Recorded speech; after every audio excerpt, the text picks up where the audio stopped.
What do protesters in Hong Kong want now? Anger remains despite the government scrapping the extradition bill that sparks months of unrest. Why is that not enough? And could China's leaders in Beijing run out of patience? This is Inside Story.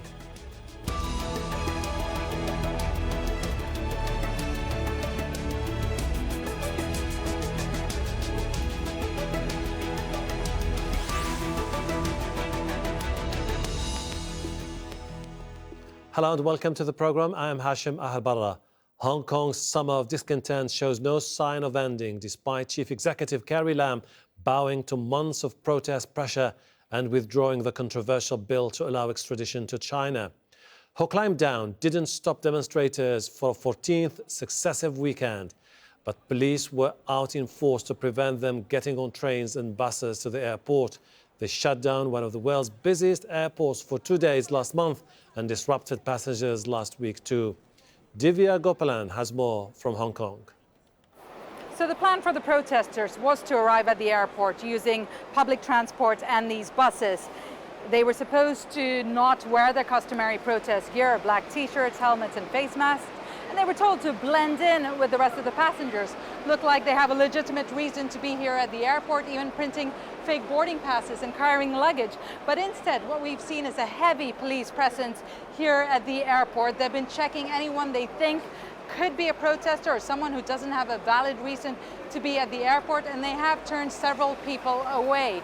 Now, these protests have gained momentum despite the government dropping the extradition bill, as they're now calling for an investigation into police action and police brutality. They say police have been using excessive force against them over the past 3 months. More weekend rallies are planned despite Chief Executive Carrie Lam's formal withdrawal of the extradition bill. But the government hasn't yielded to the protesters' other demands. They include an independent inquiry into the police use of force against protesters, amnesty for the 1,000 people arrested, and direct elections for the city's leader. A university survey last month found more than 90% of people agreed with using violence to pressure the government. That's a 20% rise from similar survey in June. China's premier reiterated his support for Hong Kong's government. Li Keqiang is the most senior leader to command since the protests began. The Chinese government unswervingly safeguards one country, two systems, and Hong Kong people govern Hong Kong people and strongly supports it, and supports the government to end the violence and chaos in accordance with the law, to return to order, which is to safeguard Hong Kong's long-term prosperity and stability. The world needs to believe that the Chinese people have the ability and wisdom to handle their own matters well. Let's bring in our guests. Bonnie Leung is Vice Convenor at Hong Kong's Civil Human Rights Front. Victor Teo is an affiliated faculty member with the China Studies program at the University of Hong Kong, and he joins us on Skype from Singapore. Also on Skype from Taipei, Andreas Fulda, Senior Fellow at the University of Nottingham's Asia Research Institute. Welcome to you all. Bonnie, the simmering discontent that we've seen across the streets of Hong Kong for quite some time is all about the laws that people deemed repressive, or there's more to this story? Well, first of all, it's about the extradition bill. As we all know, we are afraid that every Hong Kong citizen or anyone who is in Hong Kong would be extradited to China. That's the basic fear. However, throughout the campaign, throughout the movement, now it's more about the extradition bill. It's also about police brutality. It's about the police and also the government not being accountable to the people. And also, Hong Kong people have to risk our life, risk our future, risk everything to stop just one bill. So there is no accountability at all. So Hong Kong people need justice for all the victims of police brutality, and also need protection inside our political system. Then we'll be satisfied and then we'll be safe. That is why after the announcement of the withdrawal of the extradition bill, Hong Kong people are still feeling the need to soldier on to fight for our 5 demands. Victor, the protesters have been putting forward 5 demands, which include the bill to be withdrawn. That did happen, in fact, but then people don't seem to be really trusting the government. And then they're saying that they need the Chief Executive, Carrie Lam, to step aside. Do you think that the government in Beijing is willing at a certain moment to concede there needs to be major concession?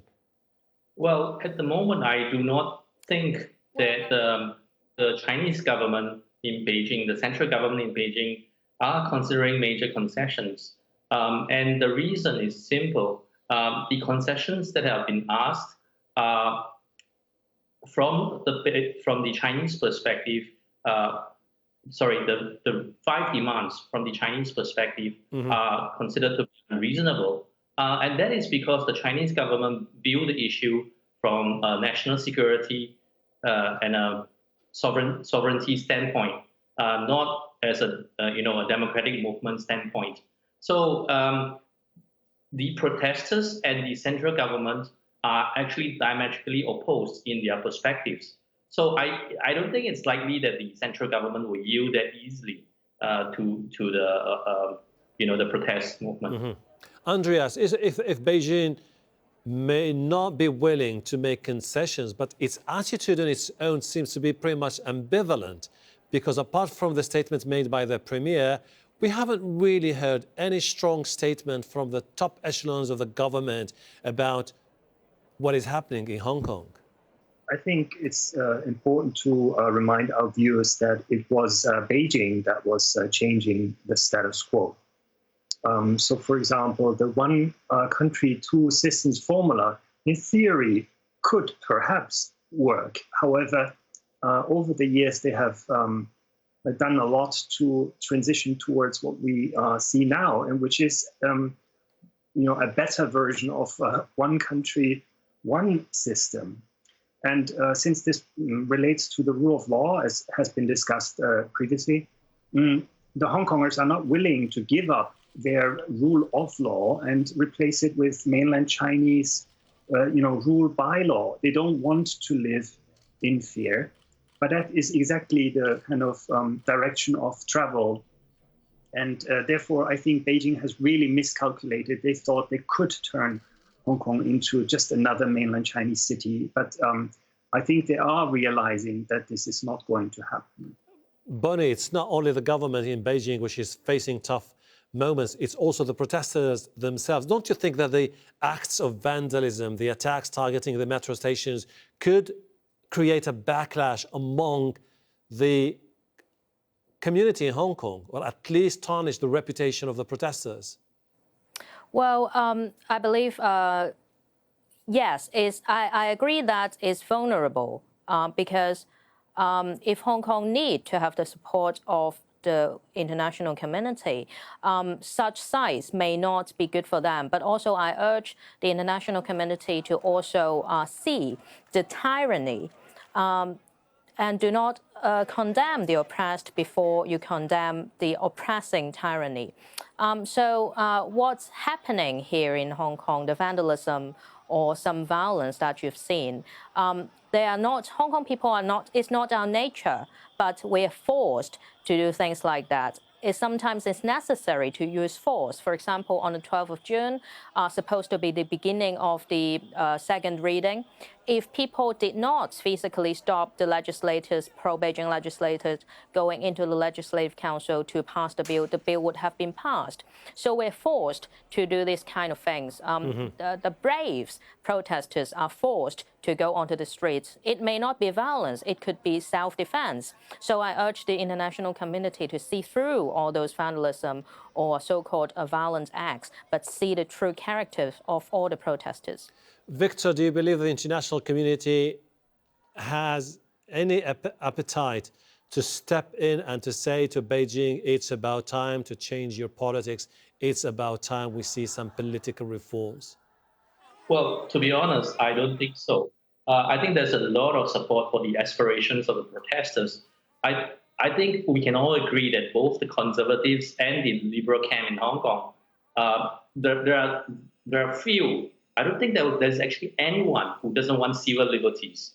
The big question is, how do they prioritize the democracy amongst all the other values that they might have? nationalism, pro-development, human rights, and all sorts of things. So, to a large extent, I wouldn't say that the students, the protesters, represent the mainstream Hong Kong public opinion, because at the maximum, there are about 2 million of them on the streets. There are 7 million people in Hong Kong. So the big question is, where do the 5 million other people stand? Now, with regards to the opinion outside Hong Kong, I think it's a lot more mixed and nuanced. A lot of people who have lived in Hong Kong cannot believe that what's happening in Hong Kong right now. And as somebody who actually lives in Hong Kong, I'm just in Singapore for the weekend, I was pretty shocked myself. Just last week, the students are supposed to be having boycotts. So when I went to class, I was half expecting nobody to show up. But instead, I had two back-to-back classes with 120 students. All 120 students showed up for the first day. When I asked them about the boycott, and all of them just shrugged their shoulders and smiled. It would seem that the students, while doing protests, they still take their studies seriously.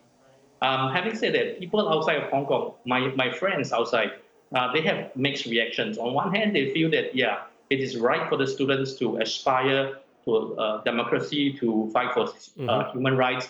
But I think there is a lot of disagreement amongst my colleagues outside whether the kind of violence and vandalism, the civil disobedience movement, is the right way to achieve it. A lot of my colleagues are of the view that, if anything, this sort of thing is actually detracting from the movement, from the ideals of the movement, because it would encourage the Chinese government to take harder stance towards Hong Kong. Andreas, I mean, one would argue that Beijing may not be willing to sack the chief executive of Hong Kong. But however, why isn't Beijing willing to consider other demands, particularly when it comes to the release of the prisoners and a full inquiry into the acts of violence committed by the police? I think this popular uprising in Hong Kong really is the Chinese Communist Party's black swan event. And Xi Jinping really doesn't have any good options left. He can basically choose between any of the kind of lose-lose scenarios that we're talking about. Reuters broke the story that Carrie Lam offered to withdraw the bill, and Beijing said no. Now, she has declared at least that she's willing to do that. She's offered to step down, but Beijing said no. So we have a paradox where the Hong Kong SAR government is no longer able to actually self-govern. The central government is overbearing, but the central government also cannot directly rule Hong Kong because the Hong Kongers will not accept that. And so they really don't have any good options left. And at the same time, the Hong Kongers are so enraged by the brutality of the police that every day that passes, basically this inaction and also this totally haphazard course that both he and Carrie Lam have taken, they're basically minting revolutionaries. And so we do see an escalation. And, the blame should be put to the Hong Kong SAR government and the central government. Bonnie, I mean, when you see this momentum which is continuing to build up in Hong Kong, comes at the expense of an economy which has been completely battered by the acts of violence and by instability, aren't the protesters in a way or another shooting themselves in the foot? Well, I believe that the economy is not hurt by the protest itself. As we said many times before, if the withdrawal of the bill happened 2.5 months ago, the protesters would just go home and slept, and none of the bloodshed would have happened. But as we see, the police brutality happen every day. I just passed through IFC shopping mall, and some full-geared police officers were right outside the IFC. I think that is a scary scene, and all the bloodshed are scary scenes, and it's looped and looped across the globe. That is why I believe the police brutality itself and the inaction and ignorance of the Hong Kong government, it was scared tourists or businesses away. That is why it's important for the government to accept all these 5 demands for our society to really rebuild our system to a good way, so that then we can attract more businesses and more tourists to come to Hong Kong again. Victor, when you look at the geopolitical dynamics, I mean, the UK has its own issues. It has completely entered an uncharted political territory. The US, with the Trump administration, sometimes sends very confusing messages. Do you think that China, under any circumstances in the future, would be willing to redefine its relationship with Hong Kong against the backdrop of this ongoing or shifting geopolitical dynamics? Well, to be honest, I really don't think so, unless there's a radical change in the kind of government that we have in Beijing. The Chinese central government views Beijing, Hong Kong not relations between Beijing and Hong Kong, but really not as a relationship between two equal entities. They view it as the central government versus a local government. Hong Kong to them is a local government. And from Beijing's standpoint, China is a nation of 1.2 billion people, and Hong Kong constituents is 7 million people. So if Beijing were to accept Hong Kong's demands, then surely, by natural extension, it has to accept demands from other parts of China, be it Xinjiang, Tibet, Taiwan, or So from the national viewpoint, it's understandable why they do not give in to demands like that. They see it as an erosion of Chinese sovereignty. They see it as an erosion of national security. So I really don't think that Beijing will soften up. Okay. But however, Beijing it's unlikely to intervene directly in Hong Kong affairs, at least overtly. Overtly, I'm sure they are pulling the strings very hard. But overtly, I think Beijing would prefer to keep the one country, two system in place. Andreas, when you look at the course of events in Hong Kong, it's quite obvious that someone higher in the government underestimated the scope and the magnitude of what was happening in Hong Kong. Whose fault do you think it is? Is it Carrie Lam or is it Xi Jinping himself? Well, the buck stops with Xi Jinping, and this is why it's such a high stakes kind of situation right now. You see, for some time, there was a real concern that we could witness kind of a repeat of Tiananmen, like Tiananmen 2.0, so to speak. But instead, what we've seen is the mainland Chinese People Armed Police basically has entered the ranks of the Hong Kong police force. They are coordinating these acts of police brutality. But this kind of hybrid war, you could call it, or warfare, has really enraged the Hong Kongers. And the scenario that's far more likely now is that we will see kind of a Northern Irelandization of Hong Kong, where increasingly the Hong Kongers will see the Hong Kong police force as an outside force. And this doesn't really bode well. And there are signs of kind of like a slow motion revolution. So what started as a protest movement against the extradition bill has morphed initially into a pro-democracy movement, but now there are real signs of this becoming a revolution. And any student of Chinese history knows that the revolutions in China haven't always yielded the best results, and it's quite unpredictable to find to imagine what the outcome will be. But this is where we are. Bonnie, as a campaigner for the pro-democracy movement, do you think that if the demands were accepted by the Beijing government, it's going to be an end to the protest movement? Or do you think that you would definitely move to a phase 2, which is tackling the deeper issues like asking the Chinese government to stop meddling in the judiciary and the legislative branches of the government? Well, I think Hong Kong protesters, all we want is the basic law to be respected. One country, two system, high degree of autonomy, and promise of giving us the universal suffrage to be accepted. And if our 5 demands are being heard, basic law is respected, unlike now, I think Hong Kong people will be very happy about the situation that we'll have. Victor, but the basic law itself expires in 2048, I think. So in a way or another, the Chinese will claim absolute and total sovereignty over Hong Kong, and they would say the one nation, two systems is over. Well, actually, I have to make two slight adjustments. It will be 2047, not 2047, yes. Sorry. And it's not at 2047 that the Chinese will enjoy full sovereignty.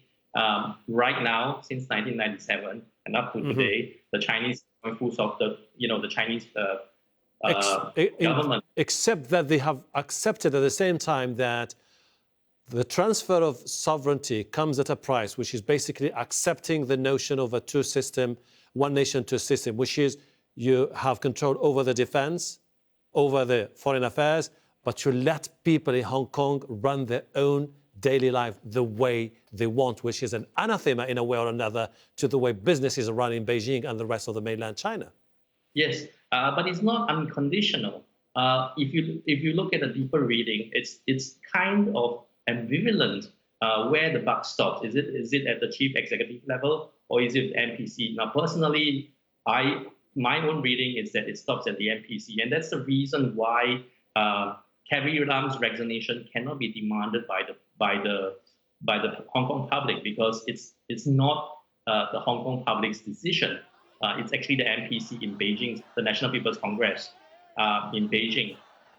So there is a constitution, there is the MPC, and Hong Kong chief executive is actually accountable to both the Hong Kong people, but at the same time also to the central people's government.